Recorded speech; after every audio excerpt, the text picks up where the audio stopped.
அந்த உயிர் உள்ள வரை அவரையே துதித்து கொண்டிருக்கணும்னு நினைச்சிட்டோம்னா எந்த ஒரு சூழ்நிலையிலும் பலன் தந்து கொண்டே இருப்பார்.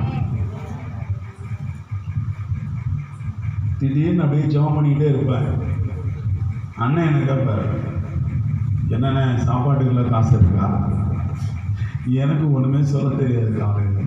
காலையில் என் சொன்னை விட்டு கேட்டால் நம்மளுக்கு தான் நினச்சிக்குவாரோ அப்படின்னு மனசில் நினைப்பேன். ஆனாலும் தேவனிடத்தில் முழுமையாக ஒப்பு கொடுத்து சாப்பாட்டுக்கு காசு போடுங்க. ஆனால் போட்டுதான் கொடுத்தான். நான் அதை செஞ்சு வர்ற வழியில் எல்லா காரியத்தையும் முடிக்கிறதுனா பிரச்சனையை சந்திச்சு தான் ஆகணும். சாப்பாட்டுக்கு காசு போடுங்க. அப்போ மனசுக்குள்ள நினைப்பாரு, இந்த ஆள் சும்மா நம்ம போட்டு சொல்ல விடுறாண்டா, என்ன பண்ணுறதுன்னு தெரியல. நாம் எங்கெங்க சுற்றி போடுறோம், அங்கங்கேயும் வாங்குகிறோம், நம்ம நிலைமை என்னான்னு தெரியாது, சும்மா காசு எடுக்கிட்டே இருக்காரு அப்படின்னு நினைக்கலாம். ஆனால் நினைக்க மாட்டாரு. தேவ வல்லமை ஒருவரிடத்துல கேட்கப்படும் பொழுது நிறைய பிரச்சனை. நம்ம சொல்றது ஒன்றா இருக்கும், நடக்குது ஒன்றா இருக்கும். அந்த எல்லாம் இப்போ அனுபவிச்சிருக்கேன் வாழ்க்கையில். நாளைக்கு வந்துடுவேன், அங்கே பார்த்தா அவன் வரமாட்டான். நான் என்ன சொல்கிறதுனே தெரியாது. ஏன்னா 11 மணிக்கு வந்துடுறா, சரி வந்துடுவேன். ஆனால் வர முடியாது.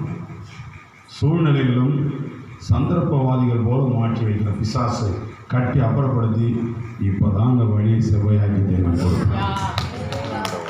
இதனால் வரையில பிரச்சனை, எல்லாருக்கும் பிரச்சனை. பிள்ளைங்களால் என்னால் எல்லாரும் எவ்வளோ அவசரப்பட்டுருக்கிறீங்க. நடுத்தெருவில் கூட நின்று என்னடா மனசுக்குள்ள எல்லாம் திட்டலாம். ஆனால் அதை சந்தோஷமாய் தேவன் மாற்றி கொடுக்க போகிறார். ஒரு காரியத்தை ஒரு கைப்பிடி அள்ளி கொடுத்துட்டோம்னா அது 10 கைப்பிடி கொடுக்குற அளவுக்கு தேவன் ஆசீர்வாதங்களை கொண்டு வந்துடுவார். அதனால யாருமே சோர்ந்து போகாமல் இந்த இடமே மாறுன்றார் தேவன். இது ஒரு பெரிய மாற்றத்தை தேவன் கொண்டு வர போறார். அப்படிப்பட்ட மாற்றங்களை கொடுப்பவர் இயேசு கிறிஸ்து ஒருவர் மாத்திரம்தான்.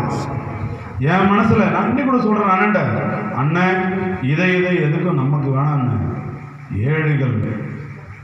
ஏழைகளிய மக்களுக்கு நல்ல திட்ட உதவிகள் செய்து அவர்கள் அதில் பங்களிக்கும்படி இதை எல்லாருக்கும் பிரயோஜனம் உள்ளதாக மாற்றி கொடுங்க.